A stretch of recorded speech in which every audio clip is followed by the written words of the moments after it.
మాజీ మంత్రి కాకాని గోవర్ధన్ రెడ్డికి బెయిల్ మంజూరైంది. రుస్తుం మైనింగ్ కేసులో కాకానికి షరతులతో కూడిన బెయిల్ మంజూరు చేసింది హైకోర్టు. పాస్పోర్ట్ హ్యాండ్ ఓవర్ చేయాలని కోర్టు ఆదేశించింది. మొత్తం 14 కేసుల్లో బెయిల్ రావడంతో రేపు జైలు నుంచి విడుదల కాబోతున్నారు కాకాని గోవర్ధన్ రెడ్డి.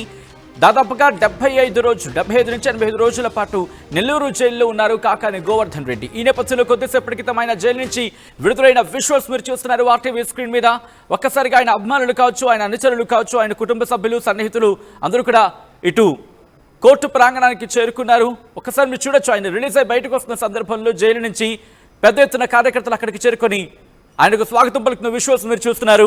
ఈ నేపథ్యంలోని ఇప్పుడు కాకాని గోవర్ధన్ రెడ్డికి సంబంధించి మరీ ముఖ్యంగా ఇటు మాజీ మంత్రి కాకాని గోవర్ధన్ రెడ్డికి ఇప్పుడు బెయిల్ మంజూరైంది. రుస్తుం మైనింగ్కి సంబంధించి అక్రమ మైనింగ్ కేసులో ఆయనకు బెయిల్ మంజూరైంది. ఈ కేసులో దాదాపు కాకాని 80 రోజుల పాటు రిమాండ్ ఖైదీగా జైల్లో ఉన్నారు. తాజాగా బెయిల్ మంజూరు కావడంతో ఆయన విడుదలయ్యారు.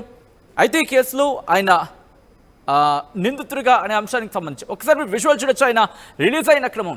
సో ఈ నేపథ్యంలో ఎటువంటి అంశాలు ఈ ప్రభావితం చేశాయి,